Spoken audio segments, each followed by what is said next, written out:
Hi everyone, and welcome to another Self-Care Saturday. I'm Lauren, an associate librarian at the Hidden Springs branch of Ada Community Library, and today we're going to be talking about mental health tips.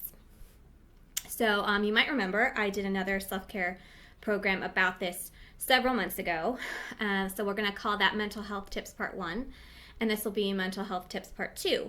If you'd like to watch that video, that one came out on September 27th, 2020. So I'll try to post the link to that in the description below. But in case it doesn't work, you can just go to our YouTube channel and search Self-Care Sunday, September 27th, 2020. So in that video, I kind of talked about my own struggles with mental health and anxiety. But so today, I'm just going to kind of do a continuation of kind of the things I talked about in that video. So I believe mental health is a really important part of self-care. And so that's why I did the other video about mental health tips. And I realized that there are just so many. And that's why I had decided to make another video, a part 2. So the first mental health tip that I have for you is allow time for self-reflection. I think sometimes self-reflection can be a bit scary. We don't want to really examine parts of ourselves too closely, but I think it's important to do, and it's important to do it periodically. I've done it recently and realized some things about myself. I did a self-care video not that long ago about pain management, and I suffer from chronic pain, and I realized a lot of the things I'm afraid to do stem from the fear of being in pain. Whether or not that's a rational fear or an irrational fear, it doesn't really matter. I just am scared to do it because, it might cause pain, and that has stopped me from doing a lot of things. And having self-reflection and having time for self-reflection allowed me to come to that realization and allowed me to think, well, okay, what does that mean? And what fears are rational and which fears are not, which fears are irrational. So allow time for self-reflection. All right, so number 2 is a big one. It's recognize trauma and its effects. There's a really great definition about trauma that I got on healthline.com. Because in my head, trauma is always like, you were abused as a child, or you lost a love, you lost your fiance or your parents or your child. That's trauma, and I never really thought about all the things that trauma can encompass. But here is what how Healthline defines trauma. A traumatic event is an incident that causes physical, emotional, spiritual, or physiological harm. The person experiencing the distressing event may feel threatened, anxious, or frightened as a result. In some cases, they may not know how to respond or may be in denial about the effects such an event has had. The person will need support and time to recover from the traumatic event and regain emotional and mental stability.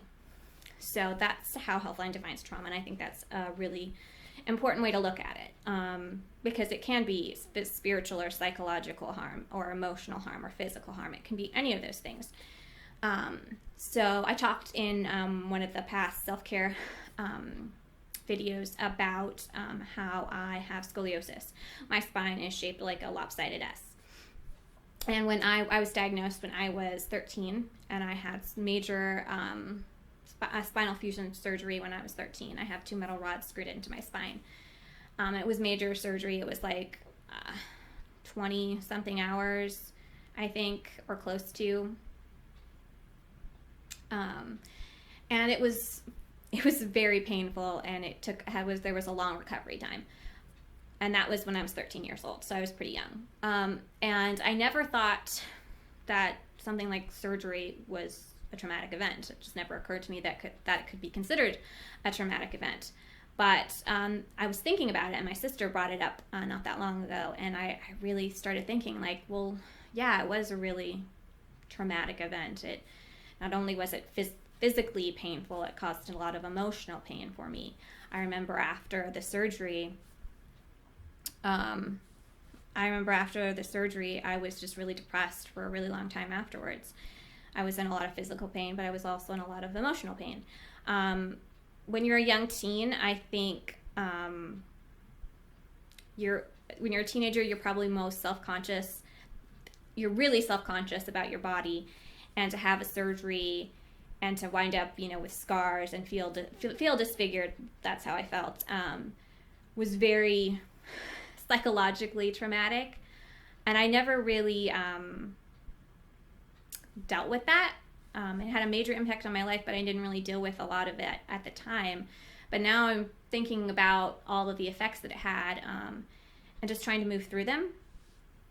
I'm trying to deal with them now. So I think that's just an important thing to remember, is you can have past trauma that you never dealt with, and it can still have an effect on your life today. Healthline also gives some examples of what traumatic events might be, and there's your standards, death of a family member, abuse, stuff like that. But there's also death of a friend, death of a pet, divorce, physical pain or injury, serious illness, moving to a new location, parental abandonment, witnessing a death, like the death of your grandparent, or, or something like that. So all of those things are traumatic. Moving to a new location, that can be traumatic. Physical pain or injury, like even if it's not something as serious as, a car accident, or major surgery, it can have an effect on you. And I think it's important to recognize that, and to acknowledge the effects that trauma have on your psyche. So that's number 2. It's a big one. Recognize trauma and its effects. So number 3 is try a grounding technique. Some use this for trauma, so it kind of ties into the last one. So do something that will bring all your attention to the present moment. Take a mental inventory of everything around you. Keep your eyes open while you do this. Like, take a mental inventory. I see, pictures on the wall. I see a table in front of me. I feel this chair that I'm sitting in. Use essential oils or something that helps you smell, so you can focus on smells, or use a hot or cold beverage so you can feel it in your hand, the hot or coldness to the touch. And it just allows you to feel more grounded.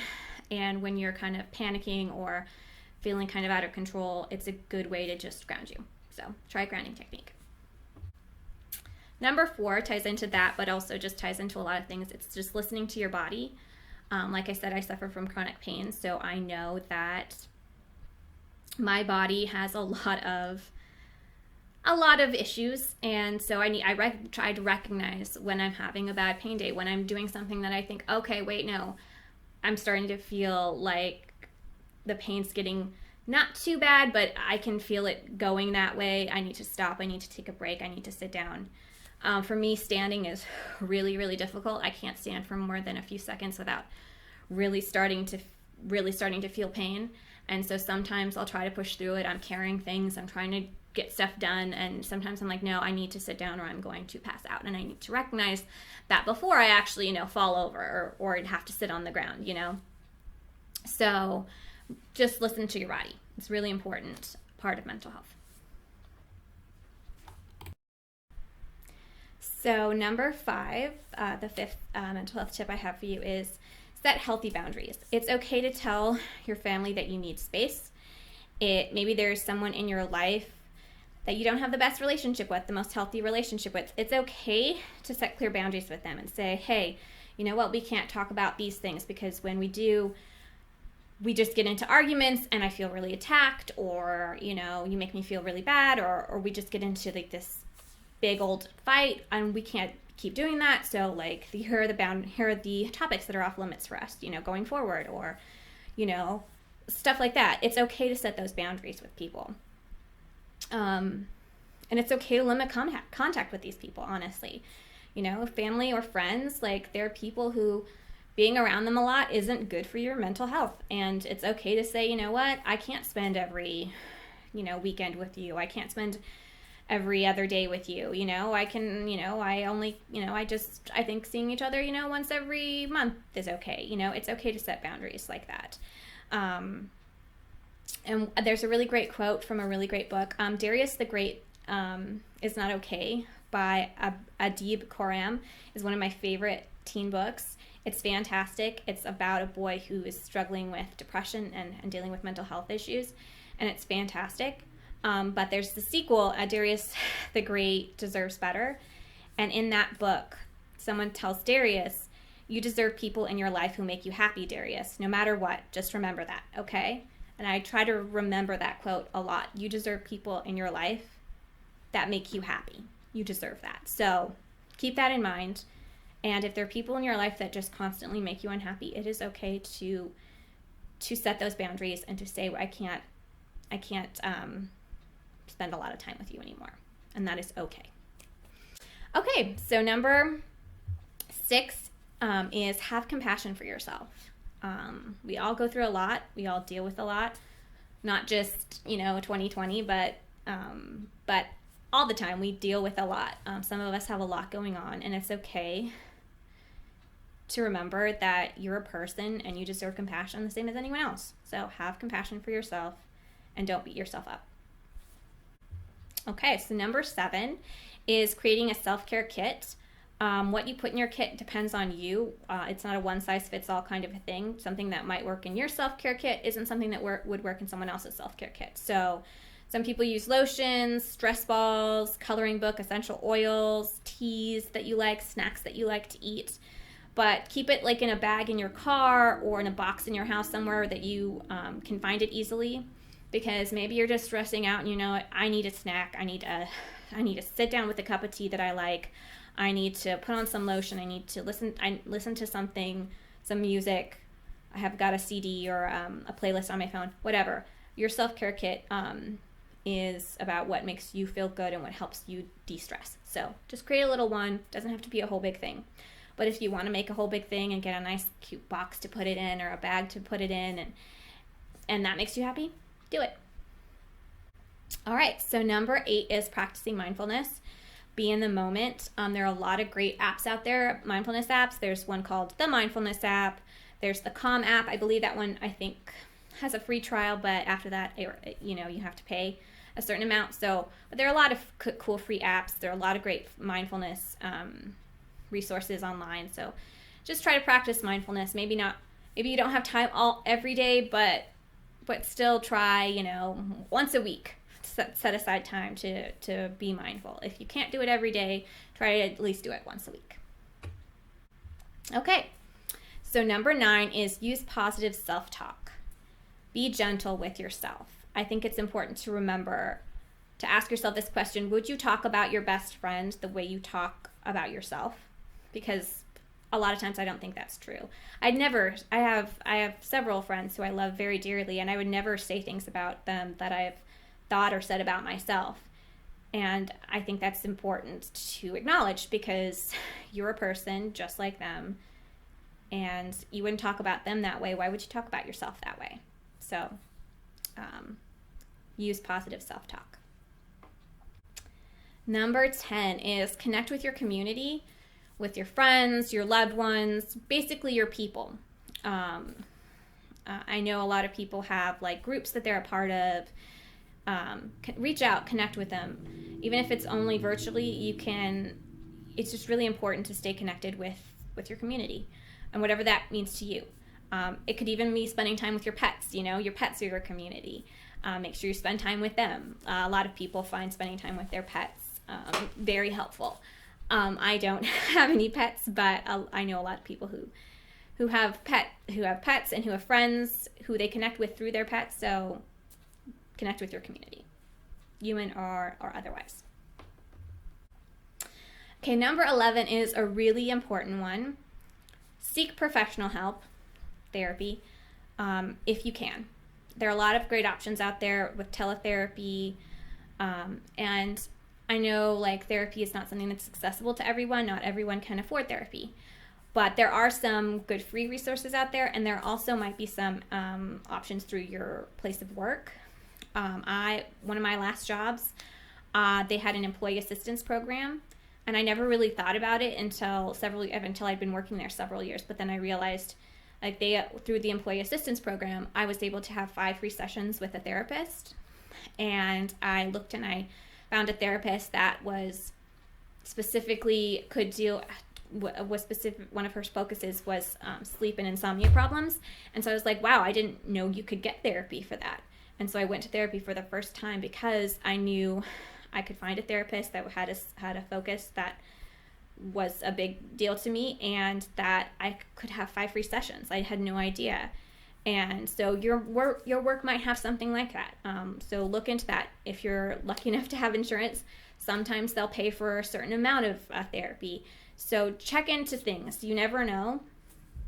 And so if you have something, you have the option to get therapy, try it out. It doesn't work for everyone, but it might work for you. And I think it's important to remember that maybe you tried therapy once and you didn't think it was very helpful, but doesn't mean that'll always be the case. We change and evolve when we grow as people. So you might try it again. And also I think it's important to remember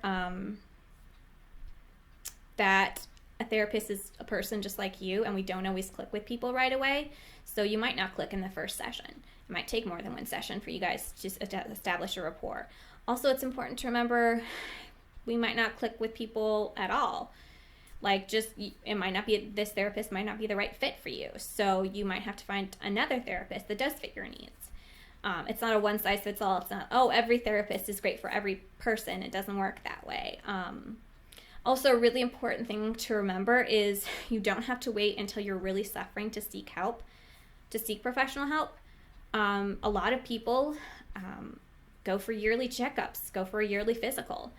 Why should we do that with our physical health but not our emotional health? It's a great way to recognize problems before they get overwhelming.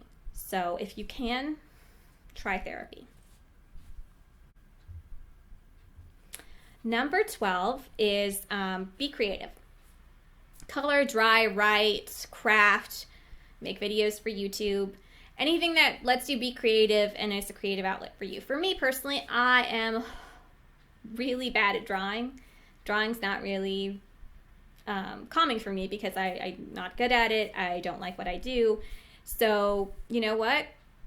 Coloring books work really great for me because it's a way to feel like I'm being creative and to create art, but I don't have to be like, well, okay, that doesn't look like anything. It looks like something because it's a coloring book, and it's okay to be an adult and like coloring.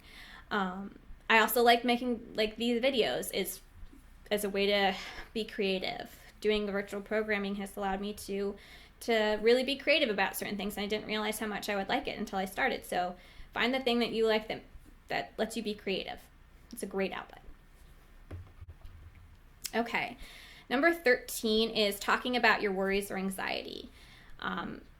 You might be able, like I said, to be able to go to therapy, but even if you can't, talking with your friends or family about your worries and anxiety can also really help too.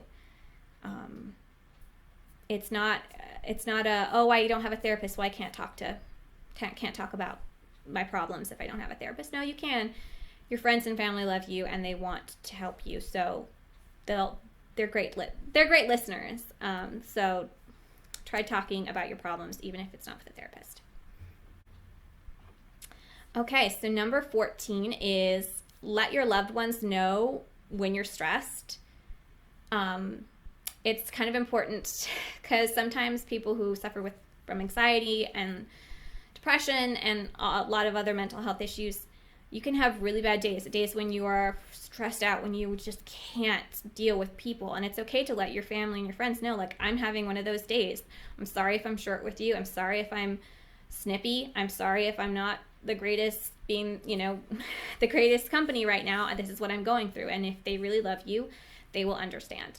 But that way by letting them know, you're letting them go, okay, I know something's going on with them, and they're not thinking that, oh, did I do something wrong? And it's just good to let them know how you're feeling. Okay. Number 15 is a lot like the being creative. It's try hobbies that engage your brain. So like coloring might not really be all that engaging. So do stuff that really makes you focus, not something you can kind of do while you're doing other things that requires your full attention. So sports, board games, video games, baking, you could really have to be focused on measurements and all that kind of stuff. So try hobbies that really focus your mind. It can really help with anxiety. Okay, number 16 is label your emotions even when it's hard. Some people like to do this before work, but go deeper than I feel fine or I'm kind of tired. Just try to really be self-aware. For example, one person I know said she felt like she was in a swimming pool underwater. Like she could barely hear anything. It was just all white noise, and she could barely, moving was hard. Like that's how she was feeling. And I know for me personally, one of the things that I feel like a lot of times is I feel like I'm treading water. Like I'm just trying desperately to keep my head above water and trying not to drown. That's what it feels like for me a lot of the time. And examine your emotions, and really label them. What am I feeling like today? Am I feeling like I'm trudging through mud? Am I, like stuff like that? Really label your emotions, even if it's difficult, because once you label them and you can really talk about them, you can really try to work through them. So label your emotions. Okay, so number 17 is do mental health check-ins with your loved ones. Check in on them and let them check in on you. It's really important to have those people in your life that can reach out, periodically and say, hey, how are you doing? And you can reciprocate that. The more we can check in with each other, the better I think we're all going to be. So do mental health check-ins with your loved ones. Okay. Number 18 is physical touch. This is not for everyone. Some people need hugs, and that is okay. It's okay to say, I need a hug. It's okay to go to your family or your friends and say, I need a hug. Some people don't like hugs, and that's okay too. I am not the biggest hugger, so for me, it's not really a thing I enjoy. I'm not a big physical touch person, but I know some people are. So if you are a person who needs physical touch and you need a hug, it's okay to say, I need a hug. Can I get a hug from my best friend? Can I get a hug from my sibling, my partner? It's okay to say I need a hug. It's also okay to say I don't need a hug. That's okay too. Okay, so number 19 is take a mental health day if you can, if you are able to. Like, if you're lucky enough at work to have sick days, you're allowed to take sick days when you're not feeling well, when you have a sore throat, when you have a fever. But I think it should also be okay to take a break when you are just overwhelmed. You're stressed to the point of breaking and you need a day to sleep, to walk in nature, to breathe. That should be okay too. Talk with your supervisor, with your work, and see if it's okay to just take once in a while to be able to have take a mental health day, because your mental health is just as important as your physical health. Okay. So number 20, that one is a big one. It's being vulnerable. It is okay to ask for help. I said this in my last video, but I wanted to say it again. It is okay to ask for help. It is not a sign of weakness. One of my favorite artists, he's a UK artist called Charlie Mackesy. He did a book, a compilation of his drawings called The Boy, the Fox, and the Mole, I believe is what it's called, but I'll double check on that. And his artwork is fantastic, and I'll throw up my favorite photo from him, and it's a picture of a horse and a boy, and the boy is asking in this picture, what is the bravest thing you've ever heard? And the horse says, help, because it is the bravest thing you can do.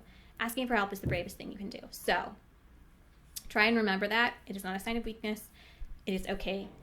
Everyone needs help from time to time.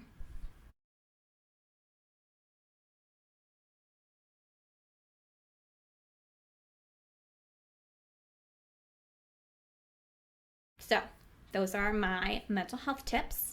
And now I'm going to give you a couple mental health quotes that I think are really helpful. This is one of my favorites. It's anything that's human is mentionable, and anything that is mentionable can be more manageable. When we can talk about our feelings, they become less overwhelming, less upsetting, and less scary. That's Fred Rogers. So that's a Mr. Rogers quote, and that's a really good one. Another one is from an actor called Wentworth Miller, who's one of my favorite actors. He was in a show called Prison Break, and he was on Legends of Tomorrow. But he said, I would say that what others have said, it gets better. One day you'll find your tribe. You just have to trust that people are out there waiting to love you and celebrate you for who you are. In the meantime, the reality is you might have to be your own tribe. You might have to be your own best friend. That's not something they're going to teach you in school. So start the work of loving yourself. I think that's a very important thing to remember. Finding your tribe is really important, but sometimes that might take a while. And in the meantime, you need to find a way to love yourself. Here's another really great quote. My dark days made me stronger, or maybe I was already strong and they made me prove it. I really love that quote because I've been through some really dark days, and I do think they might have made me stronger, but maybe I was already just that strong and they just made me prove it. And my last quote is in regards to trauma, like we discussed earlier. You don't need to find a lesson in your trauma. And that quote was from Jordan Pickle. The dark days making you stronger quote is from Emery Lord. But you don't need to find a lesson in your trauma is, I think, really important. Sometimes there are lessons we can find in our trauma. Sometimes there are things we can go like, wow, that experience helped me do this or helped me realize that. But that's not always the case. Sometimes you go through stuff and you don't find a lesson in it. It's just something that you experienced and you went through it, and that is okay. It's okay to just have been through things, and you didn't necessarily learn anything from them. They didn't necessarily make you stronger, but there was no great lesson there, but you got through it, and that's an important thing to remember. So those are some mental health quotes that I really find inspiring. I really hope these mental health tips have helped you. I hope that you're really taking care of your mental health, because I think it's so important. Last year was a really hard year, and this year probably going to be a pretty hard year too. So check in with yourself. Check in with your family and friends. Try to get help if you're able to. Ask for help if you need to. Take care of your mental health, because it is the most important part of self-care. So thank you. I had a really great time doing this another Self-Care Saturday with you. And we'll see you next week for another Self-Care Saturday. Bye. 5 action steps for helping someone in emotional pain. Ask, are you thinking about killing yourself? 2, keep them safe, reduce access to lethal items or places. 3, be there, listen carefully and acknowledge their feelings. 4, help them connect. Save the National Suicide Prevention Lifeline number, 1-800-273-8255. Stay connected, follow up, and stay in touch after a crisis. For more information on suicide prevention, visit www.nimh.nih.gov/suicide prevention. 5 action steps for helping yourself. Number 1, find a therapist or support group. Number 2, build a support network. Number 3, use your support network. Number 4, make a safety plan. See the next slide for more information on how to make your own safety plan. Number 5, get more information. For more information, contact Rhonda DeMacco, Suicide Prevention Program Coordinator at rdamico@siph.idaho.gov or call 208-239-5227. If you need help now, please call or text the Idaho Suicide Prevention Hotline at 1-208-398-4357. How to create a personal safety plan. Number 1, recognize your personal warning signs. What thoughts, images, moods, situations, and behaviors indicate to you that a crisis might be developing? Write these down in your own words. Number 2, use your own coping strategies. List things that you can do on your own to help you, not to act on urges to harm yourself. Number 3, socialize with others who may offer support as well as a distraction from the crisis. List people and social settings that may help take your mind off of difficult thoughts or feelings. Number 4, contact family members or friends who may help to resolve a crisis. Make a list of people who are supportive and who you feel you can talk to when you're under stress. Number 5, contact mental health professionals or agencies. Make a list of names, numbers, and/or locations of clinicians, local emergency rooms, and crisis hotlines. Put the lifeline number, 1-800-273-8255, into your phone. And number 6, ensure your environment is safe. Have you thought of ways in which you might harm yourself? Work with a counselor to develop a plan to limit your access to those means.